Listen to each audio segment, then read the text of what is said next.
tal, amigos? Un episodio más de Hablemos de Bienes Raíces. Hoy, martes 9 de marzo, totalmente en vivo. Y me gustaría que nos escribieras ahí en los comentarios de desde dónde nos estás escuchando, de dónde nos estás viendo, porque estos temas son muy relevantes y queremos saber hasta dónde está llegando toda esta información.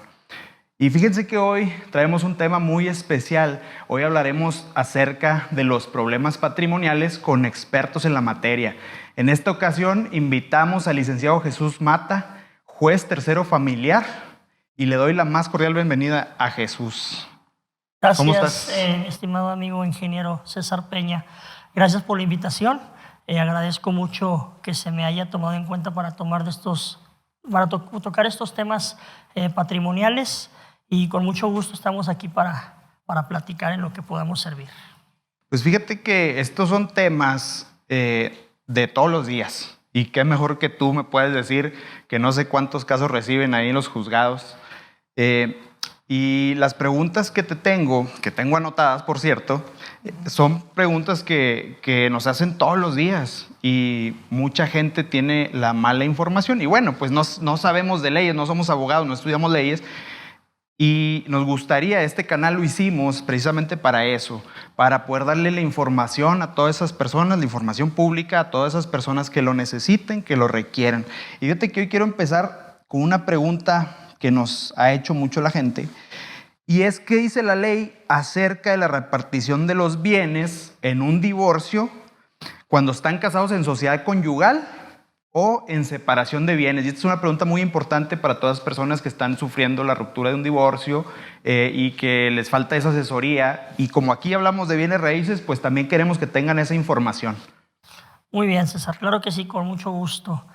En el ámbito jurisdiccional, desde el punto de vista de mi campo de acción, que es el juzgado familiar actualmente, como tú bien lo comentas, todos los días hay problemas con relación a los divorcios que hay en esta sociedad, que es un tema un poquito complejo, muy actual a la vez. Y ahora, como es muy fácil divorciarse porque ya no se requieren tantos requisitos, la duda siempre de las personas que se van a divorciar es: ¿qué pasa con el patrimonio? ¿Qué pasa con las casas? ¿Qué pasa con los vehículos, con las acciones? Eso es muy común y es muy relevante. Y tu pregunta es sumamente interesante, primero porque tenemos que distinguir dos regímenes patrimoniales dentro de un matrimonio. Un matrimonio, como bien es sabido, es la unión de dos o más personas que tiene fines comunes, como es el de fidelidad, de procreación de hijos, de ayuda mutua. Y dentro de esa ayuda mutua o de la coexistencia que debe haber entre las mentalidades de las parejas, no voy a hablar de hombre y mujer, porque ahora también ya puede ser el matrimonio entre dos personas del mismo sexo, por eso me refiero a personas como tal, pues forman un patrimonio en común. Y siempre se tiene la idea de que cuando uno se casa, pues todo lo que compres pues es de los dos. Sin embargo, como lo anuncié ahorita, es importante diferenciar dos regímenes patrimoniales, que es el de sociedad conyugal, o también conocido como bienes mancomunados, y el régimen de separación de bienes. Entonces, bajo esa premisa, tenemos que entender que la sociedad conyugal se presenta o se actualiza cuando las dos personas en el matrimonio pactan o convienen que todo lo que se compre dentro del matrimonio va a ser en copropiedad, es decir, que los dos van a ser los dueños de todo lo que se adquiera del matrimonio. En cambio, cuando es el régimen de separación de bienes, como su nombre lo dice, es lo que adquiera una persona del matrimonio o la pareja, según sea el caso, va a ser única y exclusivamente de su propiedad. Cuestiones que no entran propiamente a la repartición en caso de una ruptura, sino, por ejemplo, yo tengo mi matrimonio, en ese supuesto yo compro un vehículo, nada más es propiedad mío. Mi esposa o mi pareja, mi cónyuge, compra una casa, un inmueble, pues va a ser propiedad de ella nada más. Entonces sí es importante diferenciar esos dos tipos de regímenes patrimoniales dentro del matrimonio. Ahora, ¿qué dice la ley acerca de lo que compré yo antes de casarme? Después me caso en sociedad conyugal. ¿Esos bienes también van a pertenecer a mi cónyuge? Muy bien. aquí es muy importante esa pregunta porque luego también existe mucha confusión. Para que un bien que yo tengo fuera de matrimonio, es decir, yo antes de casarme, yo había comprado una casa, para que un bien forme parte de la sociedad conyugal, tengo que llevar a cabo un pacto con mi pareja que se llama capitulaciones matrimoniales. Es decir, es el convenio, los pactos que yo hago con mi pareja, mi cónyuge, en donde ambos decidimos, o en particular yo, si soy el único dueño de una casa, de un vehículo, de cualquier bien que a mí me interese de valor, que quiere ingresar al matrimonio, tengo que convenirlo con mi pareja y tengo que externar mi voluntad ante el oficial del registro civil. Si yo no digo nada, si yo no meto, es muy burdo decirlo, si yo no propongo ese bien al matrimonio, se entiende que el bien nada más va a ser mío. Entonces, en resumen, si yo compré algo antes de casarme, en este caso hablamos de bienes raíces, un bien raíz, ese bien va a ser solo mío. Si yo llevo a cabo una capitulación matrimonial con mi cónyuge y pacto que se meta a la sociedad conyugal, va a ser de los dos. Pues fíjense nomás, o sea, yo ya me fregué porque mi esposa tenía una casa y no la metí.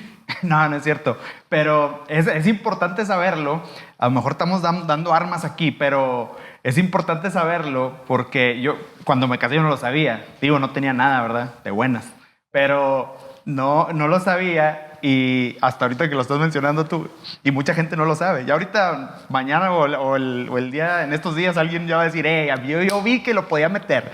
Entonces, pues es información relevante para mucha gente, ¿no? Al final de cuentas. Fíjate que nos tocó un caso, hablando de eso, nos tocó un caso donde estaban casados, se divorcian y en este caso fue la esposa, sigue viviendo en la casa que el ex esposo había comprado antes del matrimonio y la esposa ahora actualmente vive en esa casa. Ahí, pues eso, no sé cómo lo puedas llevar, es un conflicto medio extraño, ¿no? Porque al final de cuentas no era la casa de ella. Y no formaba parte de la sociedad conyugal. Pero no sé, aquí, tú me vas a explicar eso, pero no se siente aquí lo de ¿cómo se llama? Cuando vive ahí la pareja, el domicilio conyugal. Ok, muy bien. Es un tema muy interesante, César, porque todos los días se nos presentan los juzgados. Todos los días hay ese tipo de problemas. Pero aquí yo creo que tenemos que considerar varias cosas. En principio, la mujer se queda en un domicilio o en un inmueble que era propiedad del varón antes de casarse. En principio todos pensaríamos, pues se le tiene que regresar la casa al señor y la mujer por consecuencia tiene que salir. Sin embargo, aquí tenemos que tomar en cuenta otras cosas. Por ejemplo, si hay menores. Esto es, niños o niñas. Si hay hijos dentro del matrimonio. Si hay hijos dentro del matrimonio y están depositados en ese domicilio, tenemos que preservar que la señora o la mamá se mantenga en posesión del inmueble, no por el derecho de ella, sino por el derecho de protección a los niños si ella tiene la guardia y custodia. Si ella está sola, supongamos que dentro del matrimonio no procrearon hijos, ahí sí no hay ninguna excusa para que ella no desaloje el domicilio en donde vivieron. Ahora, el domicilio conyugal no debe de confundirse. El domicilio conyugal es el lugar que fijaron ambos cónyuges para ejercer las cuestiones del matrimonio. Es decir, el hecho de que ese haya sido el domicilio conyugal no quiere decir que por eso ella tiene derecho sobre la casa. Son cosas completamente distintas. El domicilio conyugal es una figura jurídica ficticia, que puede llamarse así, y la propiedad de un inmueble es lo que le pertenece en todo caso al varón que compró antes la casa. El domicilio conyugal puede establecerse en un domicilio de renta, en una casa prestada por los padres. No sé, incluso el domicilio conyugal muchas veces también se da cuando la pareja de matrimonio se va a vivir con los suegros. Ese es el domicilio conyugal. Y es propiedad de los suegros. No sé si me explique. Entonces, una cosa es el domicilio conyugal, que es en donde la pareja establece dónde va a llevar a cabo el matrimonio, y otra cosa distinta es la propiedad que le pertenece a uno de los cónyuges. En el ejemplo que tú me pones, pues al señor que compró la casa antes de casarse. Pero es muy importante tomar en cuenta si hay niños o niñas. Si no hay ningún problema para que la mujer desaloje incluso de manera inmediata el inmueble. O sea, en ese caso no tendría que llevar un juicio o se tendría que llevar. No, sí, tiene que llevar a cabo dentro del matrimonio, tendría que pedir la disolución del vínculo matrimonial, que en este caso es el divorcio, y dentro de una de las propuestas, dentro del convenio, sería: quiero que me restituyas el domicilio porque es de mi propiedad. ¿Y cómo justificas la propiedad? Pues con el título correspondiente, que sería una escritura, por ejemplo. Ok. Y bueno, otra pregunta acerca de eso. Ahora, vamos a suponer que compraron la casa, mismo supuesto, no tienen hijos. Compraron la casa, se divorcian y ella se queda viviendo ahí. Ahora, no llegan hacen el divorcio, no llegan a un acuerdo en cómo se va a repartir ese patrimonio. Ahí, ¿quién decide cómo van a repartirse? Muy bien. Para la repartición estamos en el entendido que el inmueble forma parte de la sociedad conyugal. Porque si el inmueble formó parte de la separación de bienes, es decir, donde uno de los dos es el propietario, pues entonces en ese caso no existe duda en quién va a entregársele la casa. El problema es cuando hay sociedad conyugal, que es, digamos, un gran porcentaje de los matrimonios como se celebran, o los famosos bienes mancomunados, que es lo mismo. Entonces, cuando estamos en ese supuesto, que es el supuesto más complejo, en ese caso, lo que se hace es, cuando no hay acuerdo, el juez decide. ¿Y de qué manera el juez decide? Ordena la disolución de la sociedad conyugal, es decir, la terminación y la liquidación. ¿Qué es la liquidación? Cuando no se ponen de acuerdo, ponemos a remate el bien, se vende a un tercero, ¿sí? Y el producto de la venta se reparte en partes iguales. O bien, uno de los dos cónyuges puede decir: yo tengo el 50% del valor del bien, te lo pago y cédeme a mí los derechos y yo me quedo como único dueño. Es lo que se llama el derecho del tanto.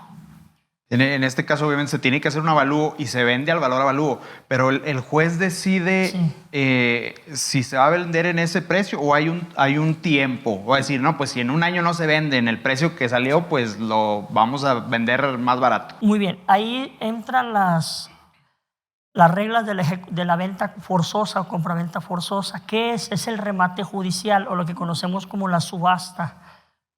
Se designan peritos. Un perito lo designa el juez y cada uno de los cónyuges tiene derecho a designar un perito. Todos deben ser evaluadores para que emitan el avalúo. Muy bien, una vez que los tres rinden su dictamen o su peritaje, se hace una media aritmética entre el valor de los tres peritos. O puede ser un perito o pueden ser dos peritos. Depende si las partes quieran gastar en designar un perito, porque cada uno cobra sus honorarios profesionales. Pero la prueba se perfecciona con el perito que designe el juez. Yo como juzgador tengo que designar un perito forzosamente y ese lo pagan las partes a mitades, a partes iguales. Entonces, en ese caso, el perito rinde un dictamen o los peritos rinden un dictamen, nosotros sacamos un valor y le ponemos un valor a la casa, que sería el valor comercial, no el valor catastral, porque el valor catastral es muy bajo, el que se publica en las dependencias públicas, pero el valor comercial, pues siempre se busca obtener un valor mayor para publicarlo. Lo publicamos en los periódicos, ¿sí? Se llama Periódico Oficial del Estado y un periódico de mayor circulación, además del portal de internet. Y señalamos una audiencia que se llama audiencia de remate en primera almoneda. Ahí los postores o los interesados comparecen y fijan una postura legal que es el valor del precio conforme a lo que nosotros requerimos. Y empieza a haber una subasta, yo doy más, yo doy menos. Si no se vende en la primera audiencia, señalamos una segunda audiencia y por último hasta una tercera audiencia, que puede llevarse el trámite, te estoy hablando de 4 o 5 meses hasta un año en vender un inmueble. Y si en la última audiencia no se vende, en el precio en el que se remate. Así es. Por eso no es muy bueno, o bueno, al menos yo en el juzgado, en la práctica, yo recomiendo a las partes que se pongan de acuerdo para que puedan vender el inmueble en el valor que ellos se pongan de acuerdo, porque si no, el valor disminuye bastante y se vende casi que regalado. Y fíjate que yo me acuerdo mucho de una frase que tú me dijiste, que yo creo que es frase de abogados, ¿verdad? A ti que te conozco ya de hace unos 15, 18 años, ¿no? Pero hace poco, bueno, hace unos años me dijiste, más vale un mal arreglo que un buen pleito, ¿verdad? Y pues yo creo que es lo que estás diciendo tú, ¿no? O sea, que dices tú, bueno, si prefiero arréglense mal ahorita en vez de agarrarse del chongo 1 año, 2 años, ¿verdad? Exactamente. Estar ahí peleándose, que es muy desgastante, mejor arréglense mal ahorita, hombre. Yo siempre soy es de la cierto, idea, ¿no? disculpa la interrupción, con lo que tú mencionas. Es correcto, sí te dije esa frase y en mis audiencias que me toca presidir día con día, intento hacerles ver eso a las personas. Más vale que se arreglen a un buen pleito, porque un buen pleito genera gastos económicos, pago de abogados, pago de copias, pago de gasolina, ir a los juzgados, desgaste emocional, incluso no poder dormir, estar pensando, mañana tengo audiencia, tengo que llevar testigos. Son problemas emocionales y psicológicos un poquito fuertes. Y las personas que les ha tocado estar dentro de un litigio, dentro de un conflicto de intereses, pues ¿quién mejor que ellos podrán decirnos en qué consiste ese desgaste emocional, físico y económico? Entonces, es mejor en ese supuesto de cuando no hay acuerdo, tiene que intervenir el juez y el juez no va a hacer más que aplicar la ley de la familia y el Código Procesal Civil y el Código de Procedimientos Familiares.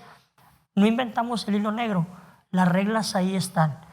Y si se les previene a las personas que pretendan divorciarse, arreglen sus cuestiones. ¿Para qué? Para evitar estos conflictos y esta pérdida económica de bienes raíces, en donde una casa que puedes vender a la mejor por fuera, se me ocurre, en $1,000,000 de pesos, termine vendiéndose en 400, 300 mil pesos, cuando es un patrimonio, pues que con mucho esfuerzo y mucho sudor, tú intentaste adquirir en compañía de tu cónyuge, ya después excónyuge, pero que salen perdiendo los dos. Y es que la verdad, cuando estamos en un pleito del que sea, donde entran bienes raíces o algún otro bien, la sangre te hierve que al final dices tú, que me den lo que sea con tal de darle en la torre a la otra persona, ¿no? Y aquí es donde entra un inversionista o alguien que no está mal, yo no digo que esté mal, pero aquí es donde aprovecha la gente de que, pues ¿en cuánto estás vendiendo la casa? La casa vale $1,000,000, pero no, hombre, con tal de que no se quede con nada o que se quede con menos, que me den 500. Y ahí es cuando, pues yo te los doy. Claro. Y la sangre te hierve tanto que los tomas. Porque estás enojado, estás frustrado y aparte quieres fregar a tu pareja en ese momento, ¿verdad? Entonces tenga cuidado con eso y como dices, eso que dices es cierto. Más vale un mal arreglo que un buen pleito, porque mira, al final también vas a perder tú y a veces el orgullo nos gana y queremos rematar la cosa con tal de que no le den la otra mitad o que no le toque lo que le va a tocar a la otra persona, no sea hombre, sea mujer, esa es la situación.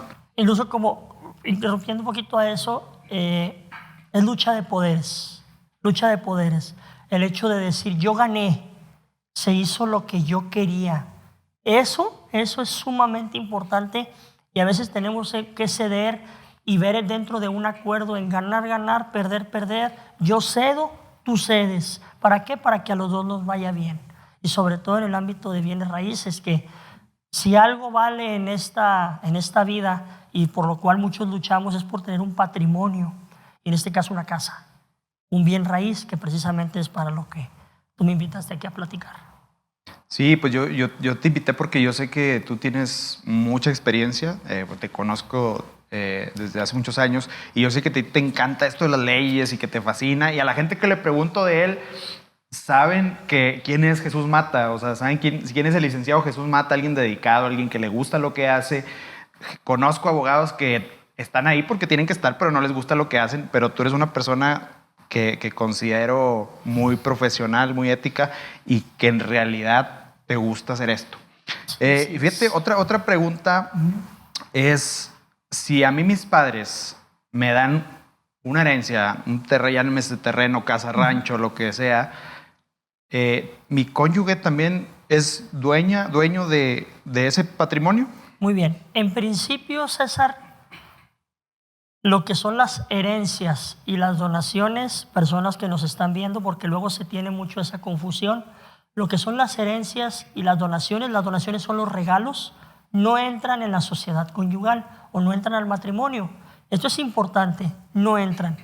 Pero recordemos, no sé si se acuerdan que hablamos de las capitulaciones matrimoniales, son los pactos. Si yo, por ejemplo, estoy casado bajo el régimen de sociedad conyugal, mi padre o mi madre fallece y me heredan una casa o me heredan un rancho, una palapa, y yo quiero que ese inmueble forme parte de la sociedad conyugal, hago una capitulación matrimonial, es un pacto con mi esposa, con mi cónyuge, y lo metemos a la sociedad conyugal. Y si lo metemos a la sociedad conyugal, en caso de alguna ruptura, en este caso de un divorcio, claro que va a ser materia de división y de liquidación. Pero repito, en principio ya la Suprema Corte de Justicia de la Nación lo ha dicho, lo que son las donaciones y las herencias no entran a la sociedad conyugal, salvo que yo quiera que formen parte de ella. ¿Y qué pasa con los hijos? Muy bien. Ahí sí forma parte.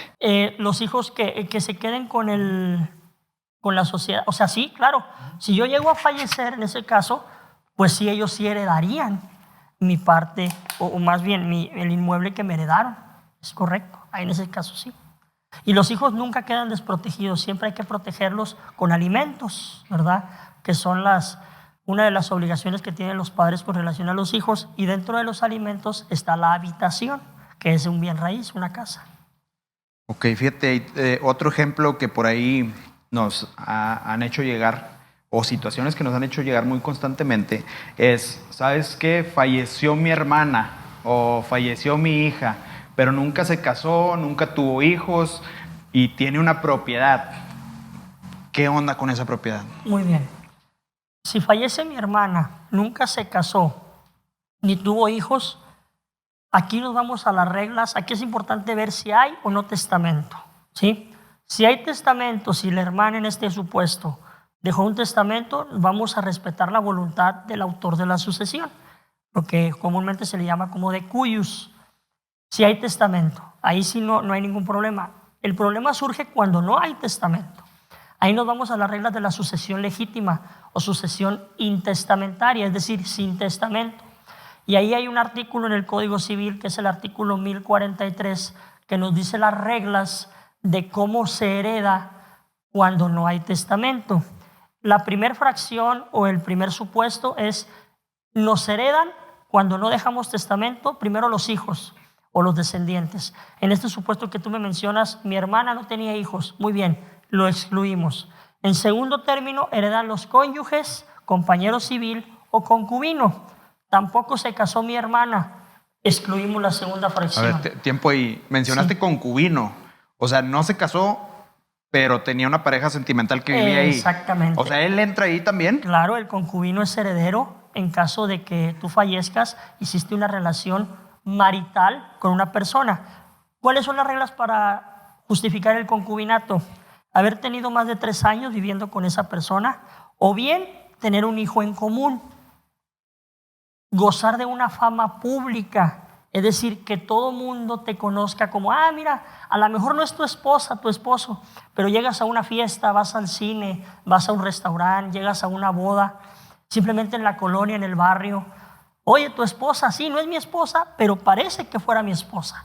Nos damos el trato de marido y mujer.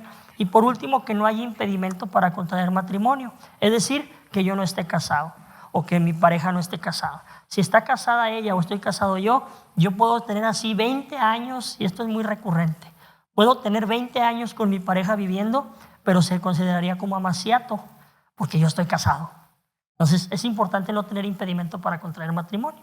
Y ahí nos quedamos en esa regla. Es cónyuge, compañero civil o concubino, concubina. Y luego el tercer supuesto son los ascendientes. Los ascendientes son los papás. En este caso, mi hermana se muere, no tuvo hijos, no se casó, veremos si tiene papás. Y si tiene papás, ya sea papá o mamá, ellos son los que heredan. Supongamos que tampoco tiene mamá y papá. En ese supuesto, nos vamos a la siguiente fracción, que dice la ley, son los parientes colaterales hasta el 4º grado. Es decir, aquí entran los hermanos, tíos, sobrinos, primos, y se dividen.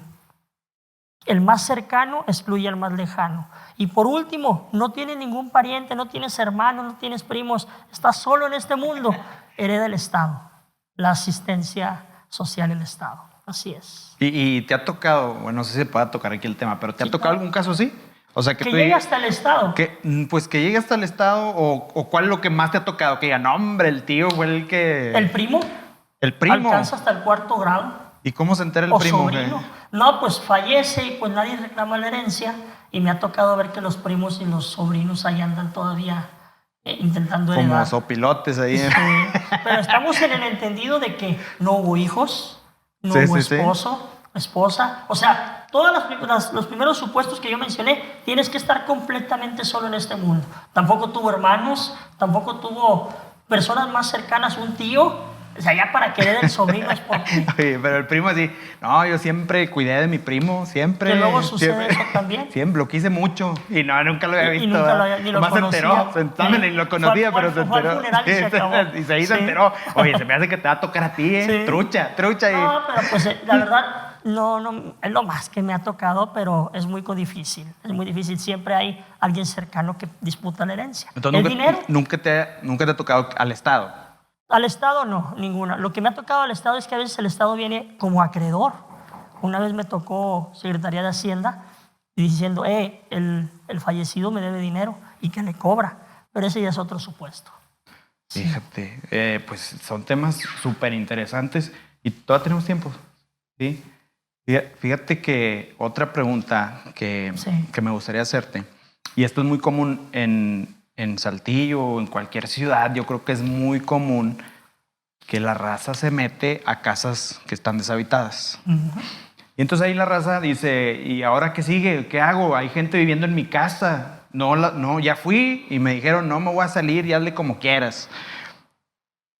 ¿Tú cuál sería lo que le recomendarías a la gente hacer? Porque esa es una situación muy importante, porque sucede mucho, sobre todo casas que tienen algún crédito vigente con Infonavit, un crédito vigente con Fobiste, te fuiste de la ciudad, dejaste tu casa aquí y pues regresas y ya está habitada. ¿Y ahora qué sigue? Porque lo siguiente es pues buscar un abogado, pero aquí el licenciado te va a dar lo que tienes que hacer, los pasos que tienes que hacer para poder intentar o al final de cuentas sacar a la gente, desalojar la palabra. Uno no es licenciado, entonces yo utilizo palabras más de raza, pero desalojar a la gente que vive ahí.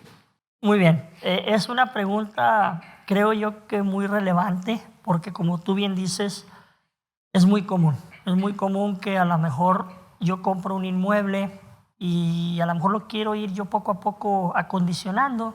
Y resulta que un día de buenas a primeras llegas y ya está habitado. Son los famosos paracaidistas que llegan ahí, que se meten, ahora sí disculpe el término, como que a la brava, ¿verdad? Hablando burdamente para las personas que nos están viendo, también es importante platicarlo así y no cuestiones muy técnicas porque luego también el mensaje que se intenta dar pues no se entiende. Entonces, en ese supuesto, lo que hay que hacer es, como tú bien dices, buscar un abogado, un profesional en el derecho y lo que va a intentar es una acción que se llama acción reivindicatoria. Es decir, esta acción o este derecho sustancial lo va a intentar quien es dueño y no está en posesión. ¿Cómo justificas la propiedad? Con la escritura. Necesitas la escritura debidamente expedida ante el notario público, si es posible inscrita en el registro público de la propiedad, y esta acción se intenta ante un juez civil, un juez de primera instancia en materia civil, y lo que pretende o lo que persigue es regrésame mi inmueble porque tú no tienes derecho a estar sobre él, tú no tienes derecho a poseerlo. Es un proceso largo, es un proceso tardado, pero con eso hay una regla en la Constitución de que nadie puede hacerse justicia por su propia mano o no puedes ejercitar tus derechos por ti mismo. Para eso están las autoridades jurisdiccionales. Entonces tienes que recurrir a esa acción para poder sacar o desalojar a esas personas. Fíjate, mencionas una parte muy importante y cualquiera lo haría cuando está enojado porque se metieron a tu casa. Es, no, pues quiebro la puerta, me meto, lo saco a la brava, así como dijimos ahorita, ¿no? Sacamos muebles y todo, pero ese es un delito. Es un delito, se llama despojo. Es un delito de despojo. Y el despojo lo que protege es la posesión, no la propiedad. O sea, la posesión es el poder de hecho o de facto tener tú estar posesionado de algo. Te puedo decir, por ejemplo, yo estoy posesionado de este vaso de agua, pero no por eso quiere decir que sea el dueño. La propiedad se va a discutir en un juicio civil. Yo, por ejemplo, ahorita estoy posesionado de esta silla, pero la silla es de este recinto. Entonces, si yo no me quiero deshacer de esta silla, es un ejemplo muy burdo, y no me quieres sacar de aquí, lo que tienes que hacer es acudir ante un juez civil para que declare que tú eres el dueño de esta silla y me quiten. Es lo mismo con un inmueble. Porque si tú haces por tu propia mano justicia, te metes en un problema penal, ¿verdad? Entonces, proceden contra ti penalmente por el delito de despojo, y mientras, como se dice, son peras o son manzanas, te toman en flagrancia, es decir, con las manos en la masa, y te ingresan al cerezo. Y de aquí a que investiga, pues bueno, ya tuviste que gastar en abogados, ya estuviste recluido un tiempo. Entonces, las personas que nos ven, es una recomendación: no hagan justicia por su propia mano.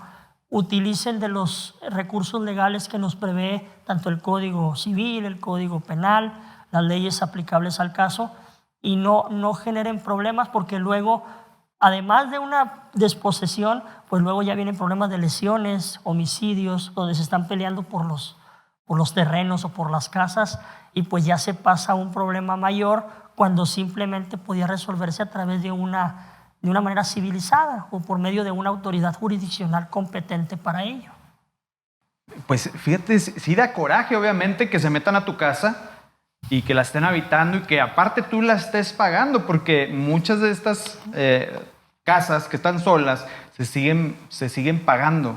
Tienen un crédito vigente y están pagando mes tras mes tras mes, y una casa que no habitas. Entonces tú regresas aquí a la ciudad y tú dices, bueno, de perdido tengo dónde quedarme, y nada, pues no tienes dónde quedarte, sigues pagando la casa. Te da mucho coraje, pero como dices tú, pues es importante que no hagas justicia por tu propia mano, porque te puedes meter en problemas muy serios. O sea, yo no sabía que te podías ir al penal, ¿verdad? Pero imagínate que por una situación de esas te vayas al penal. Pues yo creo que no vale la pena. Por un bien, mejor sí da coraje, porque vas a generar gastos de un abogado, claro, que tú dices, no tengo por qué pagar abogado, ¿verdad? Voy a perder tiempo, van a estar hablando. Las otras personas probablemente ni contraten abogado, probablemente ni vayan a las firmas a las firmas que hay que ir. Las audiencias, a todo eso. Pero pues bueno, ¿verdad? O sea, aquí el consejo es: no hagas justicia por tu propia mano si estás en ese tipo de problemas. Mejor lleva las cosas de una manera, como tú dijiste, civilizada. Primero, no sé, tú me vas a corregir aquí, pero para mí sería primero habla con las personas que viven ahí, ¿no? Claro. Y ver de qué manera puedes arreglar con ellos, que se salgan, que dejen tu propiedad, ¿no? Pero esa sería la mejor. Toma en cuenta esto, toma en cuenta el gasto que vas a hacer del abogado, toma en cuenta el tiempo, toma en cuenta las vueltas, toma en cuenta la gasolina, probablemente pidas permiso en tu trabajo para ir a firmar ciertos papeles. Entonces mejor habla con las personas que viven ahí, que se metieron a tu casa, y llega a un acuerdo de una manera civilizada, de una manera tranquila, y tal vez puedas arreglar algo. Ya si en últimas instancias no arreglaste nada de una manera tranquila, civilizada, pues ahí sí ya recurres a un abogado. Pero por favor, pues no hagas justicia por tu propia mano, ¿verdad? Pues son temas muy interesantes, y sabemos que hay mucha tela de dónde cortar. Pues, podemos platicar de derecho horas y horas, días, semanas, y nunca acabamos de aprender. Tú sabes que nosotros estuvimos en un problema así, de ese tipo, ¿verdad? Legal, donde que un poder lo metieron y que esto y que el otro. Entonces nosotros, no sé si recuerdes, ¿verdad? Que nosotros tratamos de abrir la casa porque estaba sola, en realidad estaba sola, y tratamos de abrir la casa que habíamos comprado, y en eso llegan las personas que habían puesto ese candado y le hablan a unas patrullas, y ellos argumentaban, ¿verdad?, que nosotros nos queríamos meter, y no, hombre, ya andábamos arriba de la patrulla, mi socio y yo. Si nos está viendo, se ha de acordar que bueno, nosotros no llegamos a subirnos a la patrulla, ¿verdad?, porque vieron como que no íbamos en plan de pleito, ¿verdad? Yo creo que los policías dijeron así como que no, pues como que estos chavos no vienen a pelear, ¿verdad? Entonces por eso nos subimos. Pero si nos hemos puesto en otro plan, pues ahí nos vemos en el penal o no sé dónde, ¿verdad? De perdido y los separo. Pero no llegamos a tanto, no llegamos a eso. Tratamos de arreglar las cosas de una manera civilizada. tampoco ni golpes, ni malas palabras, ni gritar, ni nada. Pues no, civilizado el asunto. Oye, total, se perdió la casa, ¿verdad? Pero bueno, nos quedó de lección aprendida. Y como a mucha gente que tal vez nos está viendo, que eres inversionista, que te gustan los bienes raíces, tal vez te ha pasado algo similar. Pero son temas muy relevantes, todo lo que estás contando, porque tal vez a la persona que te está viendo ya le ahorraste un problema penal. Sí. Que bueno, cuando estamos en ese supuesto, César, creo que ahorita tú lo comentaste muy bien, se nos calienta la cabeza y lo último lo que pensamos es en respetar la ley, que al cabo finalmente dices, que al cabo ¿qué me pueden hacer? ¿A dónde puedo llegar? ¿A dónde me van a meter?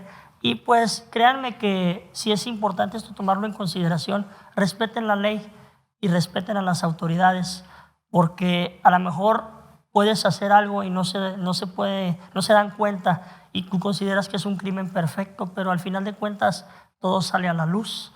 Entonces sí es importante ser buen ciudadano, arreglar las cosas por las buenas, más vale un mal arreglo que un buen pleito, y pues evitar llegar a instancias jurisdiccionales. Claro, dentro de uno de las obligaciones del gobierno o del Estado es precisamente mantener el orden jurídico y para eso estamos nosotros como juzgadores. Ese es precisamente nuestro trabajo, ayudar a la gente que no puede solucionar sus problemas y pues por eso los juzgados están llenos de trabajo, en familiar, en civil, en penal, en mercantil, en cualquier materia. Entonces, sí es importante para las personas que nos ven, respeten la ley, pórtense bien, sean corteses y bueno, principalmente no hagan justicia por su propia mano, mejor asesórense con personas preparadas como César, que a lo mejor él no es abogado, pero te puede dar una buena orientación a dónde te conduzcas, cómo hacerle para que no te metas en problemas en caso de que tengas alguna situación o una eventualidad